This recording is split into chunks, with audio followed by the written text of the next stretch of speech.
Perfecto. Ok, creo que pueden ver bien ahí la presentación, ¿cierto? Gracias. Sí, yo la veo. Ok, perfecto. Perdón. Entonces, fíjense. Decía que en esta segunda mitad de la materia vamos a entrarle al tema de la democracia, pero tratando de entender cómo es que opera la democracia, cómo funciona, ¿ok? Entonces, aquí, lo primero que vamos a tratar en esta primera parte es el tema de la participación. Por eso estos dos primeros temas que vamos a ver se llaman participación y actores políticos. ¿Por qué la participación es tan importante? Uno podría decir, bueno, pero en cualquier régimen se requiere participación. Y aquí entonces entramos en los detalles. No todos los regímenes requieren participación. Lo que puede ser, lo que uno puede encontrar, ¿ok? Por parte de los regímenes totalitarios, ¿ok? Es seguimiento, ¿ok? Puede por parte del régimen, sobre todo si son regímenes totalitarios, ¿ok? Que la gente se adhiera al proyecto, pero no que participe. La participación siempre es un acto voluntario. Es un acto voluntario. Esto es muy importante. ¿Ok? Por eso entonces cuando hablamos de participación política, siempre estamos pensando en una democracia. Solo en una democracia es que puede ocurrir participación. Por eso entonces esta primera lámina, para yo referirme al tema de la participación y con eso dar pie al capítulo 8 que le corresponde al profesor Luis Salamanca, donde ahí vamos a trabajar en detalle los actores políticos. Detengámonos en esta definición que yo coloco ahí en el centro, ¿ok? Dice, es una actuación cooperativa de cada individuo para incidir en el ejercicio del poder. Entonces, vayamos por partes. Es una acción cooperativa, es decir, porque yo debo trabajar con otros, la participación política siempre es un acto colectivo, pero, y aquí insisto en el elemento voluntario, es un acto cooperativo de cada individuo, es decir, cada sujeto, y si estamos hablando de una democracia, de cada ciudadano, decide incorporarse a la vida pública, es decir, a la vida política. ¿Y para qué? Es la segunda parte de la definición. Me incorporo a la actividad pública para incidir en el ejercicio del poder. ¿Cómo puedo incidir en el ejercicio del poder? Ya sea por vía de lo que mencionaba el amigo Urbaneja, por medio de la presión, por medio de la influencia, por medio de la autoridad, o propiamente en el ejercicio del poder, como vimos este fin de semana, donde unas personas se postulaban a unos cargos de poder a nivel municipal y a nivel regional.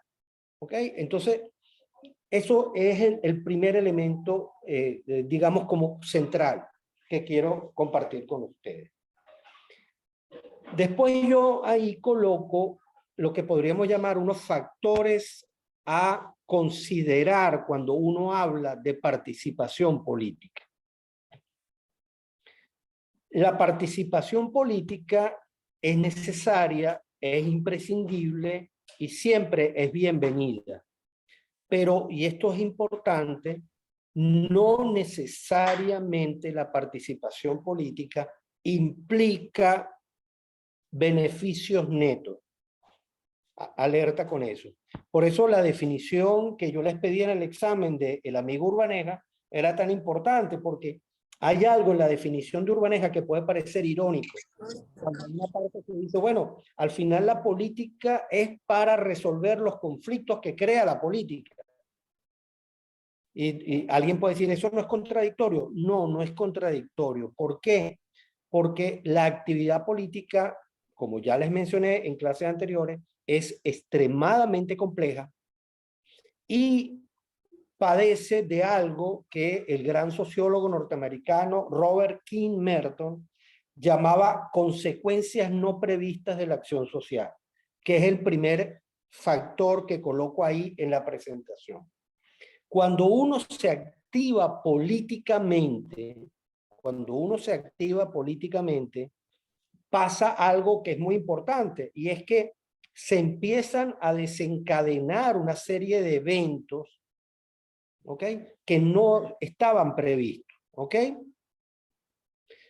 Los actores sociales, sobre todo si son políticos, se encuentran con efectos que le rebotan. Digamos que eso es parte de la naturaleza humana, ¿verdad? Cuando uno ejerce, alguien alguna vez decía, bueno, si usted no quiere equivocarse nunca, si usted nunca quiere tener un problema con la realidad, no haga nada. O sea, quédese sentado en una silla y quédese ahí parado indefinidamente. ¿Ok? Entonces, porque si eso es así, usted no va a tener ningún inconveniente, ningún problema.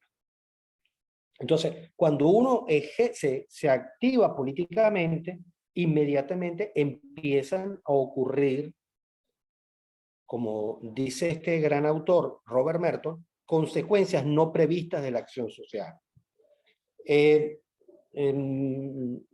fecha reciente, por ejemplo, había un debate en Europa, porque hay unos activistas políticos que trabajan el tema ecológico, que ellos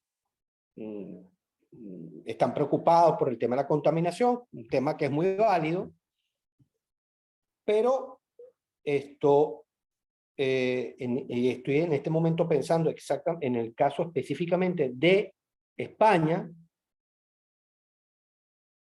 El movimiento ecologista logró tener mucha presión y logró que se desactivaran un montón de centrales nucleares, porque dicen que tienen un gran riesgo, etcétera, etcétera. Aunque en su función, esto es un tema contradictorio, aunque en su funcionamiento, las centrales nucleares son las menos contaminantes que hay. Ok, el problema es que cuando ya veo que me han hecho algunas preguntas, ya les voy a responder. El tema es que lograron efectivamente desactivar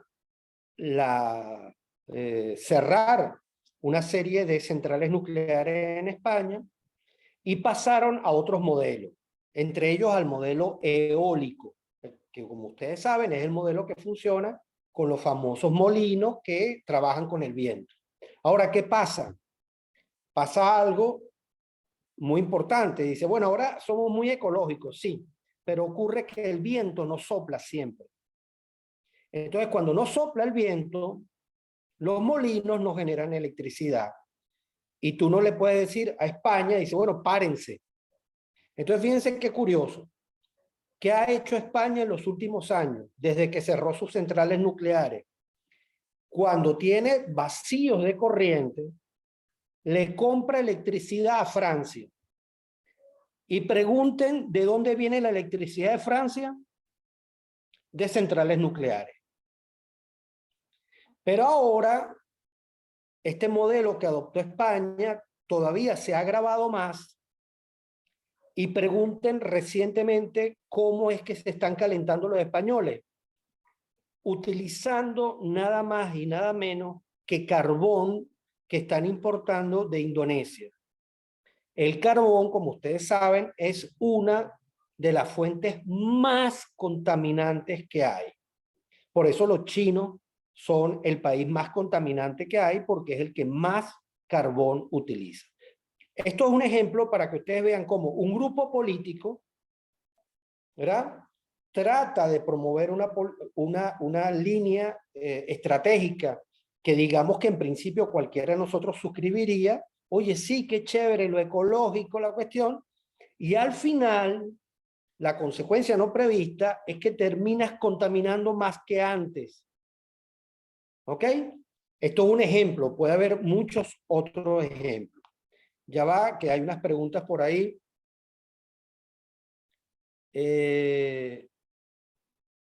Nazaret pregunta, ¿cuál es el capítulo que hay que leer?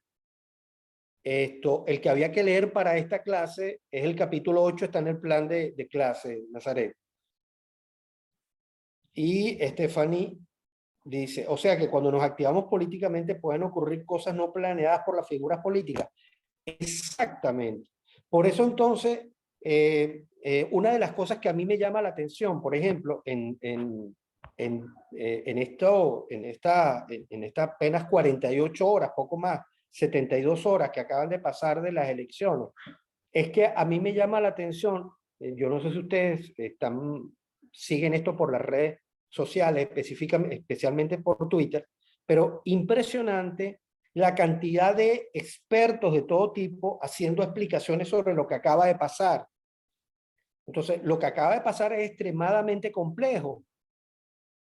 Entonces, y por eso yo insisto, esto es una materia clave para ustedes, porque ustedes no pueden ser, como en el pasado ocurrido, ser herramientas de la distorsión de la comunicación o peor aún, aliados de esta locura. ¿Ok? Entonces, por ejemplo, por ahí está rodando una cifra. La oposición ganó 117 alcaldías. Si estamos hablando de que son 300 y pico de alcaldías, tú dices, wow, eso es impresionante. Pero entonces, ya va, vamos a ver los datos. ¿Qué pasa? En esas 117 están metiendo a Fuerza Vecinal, que es un grupo conocido, financiado por unos empresarios chavistas, ¿ok? Y están incluyendo a grupos chavistas que no fueron con el PSUV. ¿Ok?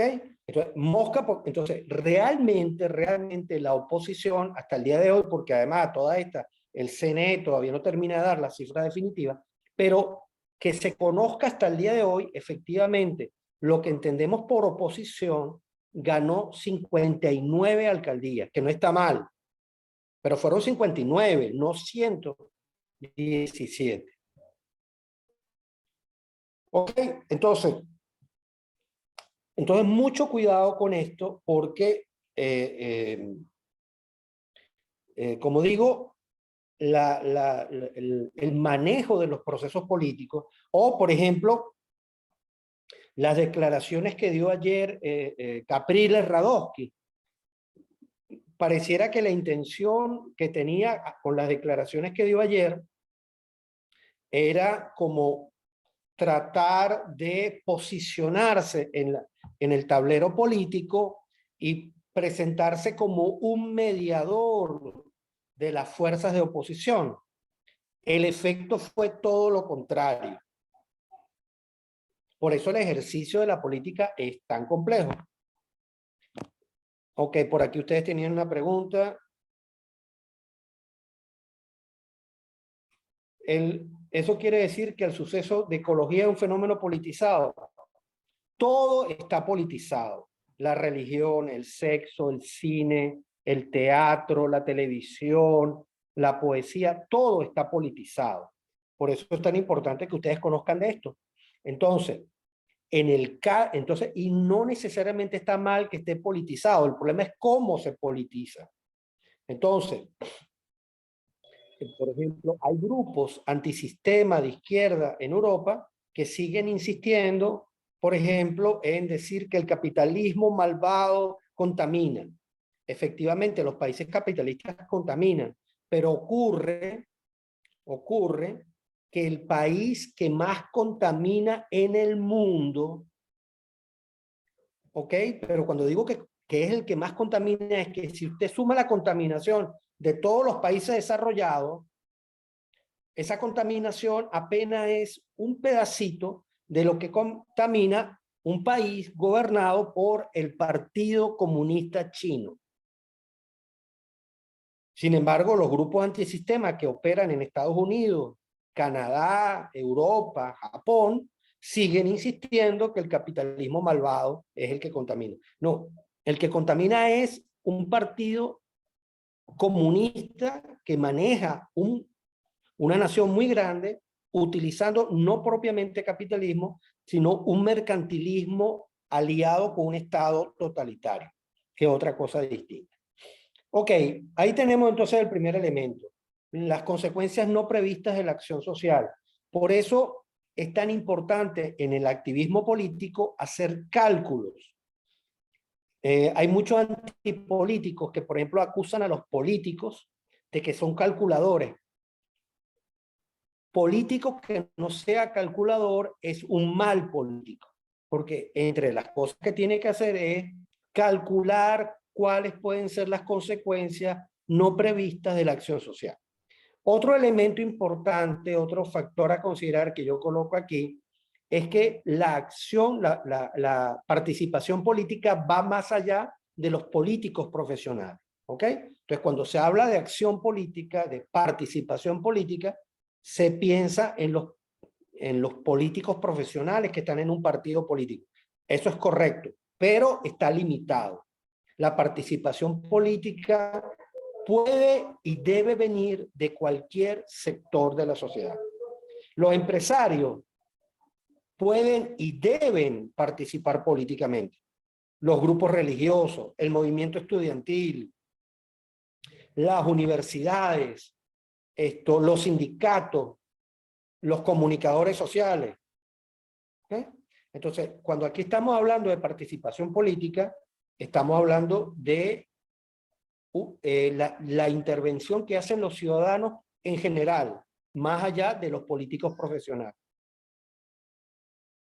Otra cosa importante, otro factor que señalo aquí, es que la participación política es necesariamente colectiva. ¿Ok? ¿Ok? No hay otra forma de actividad política. Uno podría incluso decir que en general cualquier tipo de participación, la participación en un grupo cultural, la participación en un grupo artístico, la participación en un grupo religioso, ¿ok? Cualquiera puede de alguna manera participar y tiene que ser colectivo, pero en el caso político es necesariamente colectivo, porque de repente, por ejemplo, usted puede ser un gran artista y no necesariamente participar en un movimiento artístico o compartir con un colectivo. En cambio, en política no hay manera de hacer política solo. No hay manera, no tiene sentido. ¿Ok? Aunque, como dije al principio, esto es un caso es un caso individual. Aunque sea colectivo, yo ciudadano debo decir, yo quiero participar, yo quiero incorporarme a este partido político, a este grupo, a esta asociación civil, etc. ¿Ok? Ya va, que ustedes tienen unos comentarios ahí, déjenme leerlo. Gracias por su respuesta.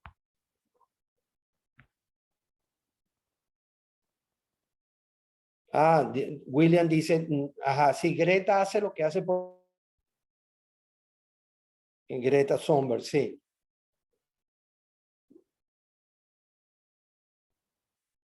Ajá. Sí, bueno, en primer lugar habría que decir que ya no es tan niña, ¿no? Ya es una muchacha que además tristemente, en el caso de Greta, es un caso notorio de que ha sido utilizada por sus papás y por grupos políticos. Entonces, es muy tóxico, ¿ok? Y sobre todo porque, como yo lo he dicho en otras ocasiones, la izquierda toma causas nobles, causas, digamos, perfectamente respetables, con las cuales cualquiera de nosotros estaría de acuerdo. Por ejemplo, ¿quién puede estar en contra de la contaminación, verdad? De los problemas ecológicos, ¿ok? Nadie puede estar en contra de eso. Pero al ser secuestrada por una ideología política y al ser esa causa instrumentalizada para otros fines distintos a la causa, ahí entonces que entramos en problemas, como el caso que ustedes están mencionando de esta chica Greta, ¿no? Stephanie dice, en el segundo punto es un derecho poder participar en la política. Sí, exactamente. Entonces, no solamente es un derecho, es un deber. Es decir, debemos, ¿por qué? Volvemos otra vez a lo mismo, porque los asuntos públicos no son propios, que es un problema, digamos, severo que tenemos en Venezuela. Fíjense que para los años 90,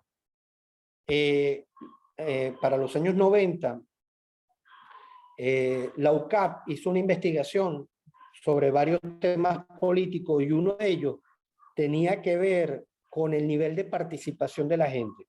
Y esa investigación nos encontramos con que oigan bien, más del 80% de los venezolanos no participaba de ninguna actividad pública. Cuando digo actividad pública, estoy hablando desde un partido político hasta un club de bolas criollas. ¿Ok? Es decir, estamos hablando de una gente que trabajaba y después se iba para su casa y se metía en sus asuntos, más nada. ¿Ok? Eso explica mucho los problemas que estamos teniendo. Y lo vemos a diario. O sea, este problema del venezolano para participar es complejo, es complejo. Yo estoy seguro que muchos de ustedes me pueden contar casos de cómo en sus condominios hay problemas de seguridad, hay problemas para arreglar la reja, el portón del edificio, hay problemas para reparar tal o cual cosa, y todo se debe a que las mismas personas que viven pared con pared dentro de un edificio no participan de los asuntos del condominio, ¿verdad? Ahora imagínense el resto. Ya va, que ustedes tienen una pregunta. El artículo que usted compartió en el grupo de WhatsApp, Nazaret, no sé cuál es el que está, al cual que te estás refiriendo. Como he compartido varios, no recuerdo. Tienes que ser más específica. Ok, Daniel levantó la mano. Dígalo, Daniel.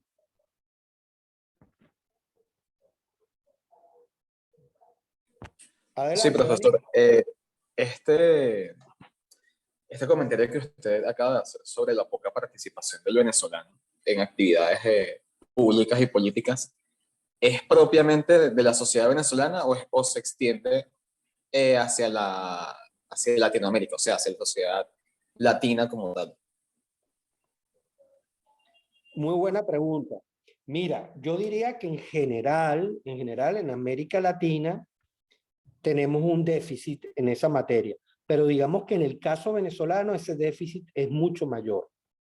Es mucho mayor, primero porque ya venía antes, o sea, ya lo teníamos durante la democracia, pero digamos que durante la democracia se pudieron articular partidos políticos importantes, organizaciones no gubernamentales que han sido claves en este periodo, y digamos que esos partidos políticos se han debilitado mucho, como yo les comentaba en su momento, y crear un sistema de partidos políticos no es una cuestión de un día para otro. Por eso yo insisto tanto cuando uno critica mucho a los partidos políticos, pero es que un sistema de partidos políticos no se hace de un día para otro. O sea, el sistema de partidos políticos que disfrutamos, digo disfrutamos, durante la democracia, ¿ok? Que se empezó a consolidar seriamente a partir del año 58. ¿Cuándo comenzó? Bueno, comenzó en la década de los años 20 del siglo pasado, con los esfuerzos, por un lado, del Partido Comunista y después, por supuesto, con los esfuerzos de Acción Democrática. ¿Ok? O sea, en la década de los 30, Betancourt con Leoni y el maestro Prieto se montaban en un carro, en un Chevrolet. Por eso el maestro Prieto simpáticamente decía que se llamaba el partido del Chevrolet, porque ellos tres se montaban en un carro en aquella época y comenzaban a recorrer Venezuela, pueblo a pueblo, tratando de crear una sucursal de Acción Democrática, inscribiendo gente en el partido, ¿ok? Hasta que eso, digamos, tuvo la fuerza para poder afrontar la concreción del pacto de Punto Fijo a partir del año 58. Entonces, efectivamente, digamos que es un déficit que podemos encontrar en muchos países de América Latina, pero que en este momento en Venezuela es particularmente, digamos, dramático. Es muy duro. Porque además, Daniel, este problema de participación se ve afectado porque tú tienes al 96% de la población en situación de pobreza. Entonces, en otras palabras, tú tienes al 96% de la población sobreviviendo. Entonces es muy difícil que a las personas que tú las tienes sobreviviendo, viviendo día a día, tú además las incorpores a procesos participativos. No es nada fácil. Es un tema, digamos que, muy complejo.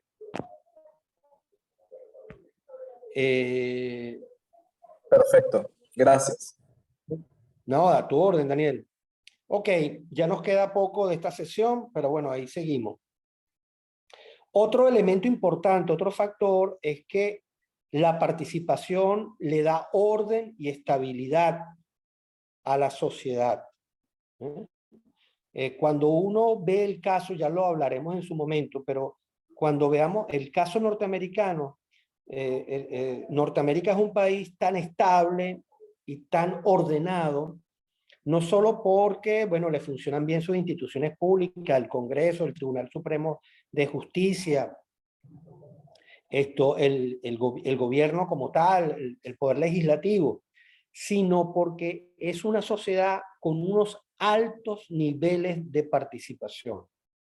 Estados Unidos probablemente sea de los países, si no el que más, es de los que más, uno de los que más organizaciones civiles tiene para cualquier tema. En Estados Unidos tú te consigues organizaciones civiles para temas educativos, temas de salud, temas políticos, por supuesto, ecológicos, lo que sea, culturales. Entonces eso le da orden, eso le da estabilidad, ese tejido social que lamentablemente se ha roto a lo largo de estos 22 años que estamos padeciendo en Venezuela. Otro elemento importante es que la participación, como coloco ahí, es un elemento central de la representatividad y la legitimidad de un régimen. Una de las cosas que yo me imagino que han puesto a pensar al chavismo luego de la jornada del domingo es que una cosa es que hayas ganado porque has conseguido unas mayorías circunstanciales y hayas ganado en unos cuantos estados, y otro es la participación real de votantes, y ha bajado muchísimo. Es decir, entonces, en términos de representación y de legitimidad, hay una debilidad importante que la oposición debería tomar muy en cuenta. Sobre todo porque estamos hablando de, William dice, y a la hora del referéndum, por supuesto. Ese es otro elemento, que ese otro debate, ¿no? Hay algunos que dicen, no le vamos a dar al referéndum, mejor vamos a esperar al año 2024. bueno, esos son unos debates medio desquiciados, yo entiendo, y bueno, ¿por qué no puedes plantearte el referéndum y también el proceso del 2024? Pero sí, efectivamente así es. Entonces, la otro elemento importante, el otro factor a considerar en la participación es que permite canalizar los intereses y los conflictos de los grupos. Fíjense que una de las, de esta sensación como de impotencia, de parálisis que se siente en Venezuela por parte de los ciudadanos, es que usted no tiene cómo canalizar sus intereses, ni cómo canalizar conflictos. En unos casos es porque sencillamente el Estado totalitario, es refractario a las demandas de la sociedad. Pero por otro lado es porque no hay organización, una organización fuerte, poderosa, de partidos políticos, asociaciones civiles, entre otros. Entonces, eso hace que sea difícil canalizar los intereses y darle, digamos, una respuesta razonable a los conflictos. Dice aquí Camil que es una lucha muy desigual. Sí, por supuesto que es muy, muy desigual. Por supuesto, la participación puede variar según el tipo de sociedad y el marco legal, ¿no? Pero eso simplemente lo apunto ahí como para que en algún momento cuando usted trate de entender la situación en otro país, vea cuáles son los elementos que entran en juego, que limitan más o menos, ¿no? Por ejemplo, hace un tiempo el régimen aprobó las famosas comunas y recuerden que hay algo muy desquiciado porque el gobierno se ufana de las gobernaciones y las alcaldías que ha ganado, pero por otro lado tiene un proyecto de ciudades comunales que es un modelo que se aplicó entre otros países en China y lo que trajo fue pobreza y desolación, pero además es un modelo que echa a un lado las alcaldías, una cosa desquiciada. Por eso digo que la participación también está en gran medida afectada por el tipo del marco legal. Bueno, creo que ya nos quedan pocos minutos de esta sesión, entonces vamos a cortar y volvemos en 5 minutos, ¿sí? Chao. Ya va, espérense que creo que hay una pregunta por ahí. Ah, no, ya la había visto. Ok, nos vemos ahorita. Chao.